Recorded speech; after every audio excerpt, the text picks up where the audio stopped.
A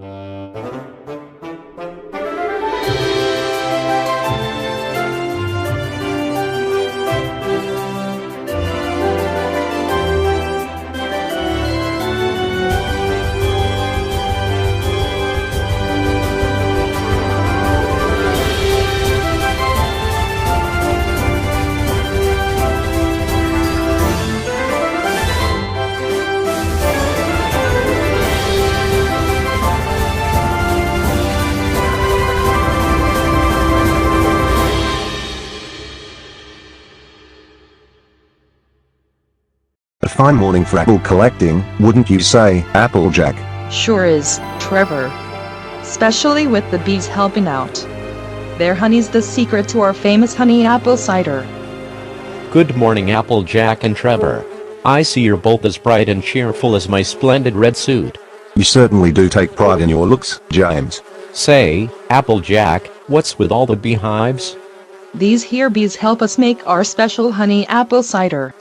They're real important to the farm, James. Without them, we wouldn't get the best apples or the best cider. As long as they don't get anywhere near me. I wouldn't want them ruining my perfect complexion. Careful, James, bees don't take kindly to being disturbed. One wrong move, and you might just make them very angry. Pa, as if a bunch of tiny little bees could ever be a problem for me. I'm far too important for such nonsense. Suit yourself. Just don't come crying to me if you get a little buzzed.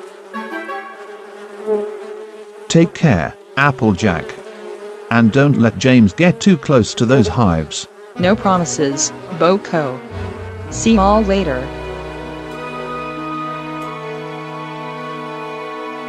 Trixie. Boo. What in Equestria is wrong with you two? Oh, you should have seen your face. Priceless. The great and powerful Trixie does not appreciate such childish pranks. Or, don't be such a sourpuss, Trixie. Yeah. We're just having a little fun. Boko. I demand justice. Oh. And what seems to be the problem? It's Bill and Ben. They just ambushed me at my locker. I was minding my own business, and boom. They scared me half to death. Let me guess. They were grinning like a pair of troublemaking imps. Obviously. Do they always act like this? Oh, you have no idea. When I first met those two, they nearly made my eyes pop out. Seriously? Yep. They may be small, but they're full of tricks. Sometimes I call them the bees. Because when they're up to no good, they start buzzing around, causing chaos wherever they go. They'll be terrors if you let them. Rubbish. Be careful around the bees, Boko says. As if I'd be foolish enough to anger a bunch of insects.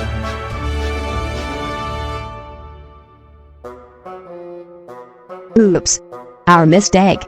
Oh, very funny you two. You're lucky I'm in a good mood today. Oh no, Silver.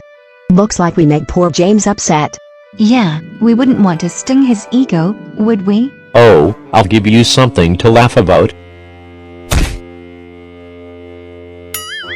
Uh-oh. Oh no. Not the bees. Oh wow, I didn't think he'd actually get himself in trouble. That's what happens when you mess with the wrong hive, James. Ha ha ha ha. James. What happened to you? Nothing. Oh really? Because it sure looks like you had a run-in with a very buzzy problem. If you must know, I had a little incident with some bees, and now I look ridiculous. Look at James's nose. Aha. He looks like a clown. You know, Medium James, you're kinda lucky today isn't Christmas. Because then, we'd have to call you James the Rudolph. Hey, at least you've got a bright future ahead. Poor James, if only he had listened. You know, the great and powerful Trixie may have an idea. Shall I work my magic? Go ahead, maybe a little Trixie magic can make him feel better. James, why the long face? What do you want, Trixie? Come to laugh at me too? Oh no, quite the opposite. Trixie happens to think you look splendid. Really? Absolutely. that radiant red nose. It's bold. It's eye-catching. Why, it's practically a fashion statement. You know, she has a point. Red noses could be the next big trend. A symbol of resilience. Well, James. Looks like you've started a trend. Sir, I am quite stylish, aren't I? Naturally. After all, the great and powerful Trixie only endorses the finest of fashion choices.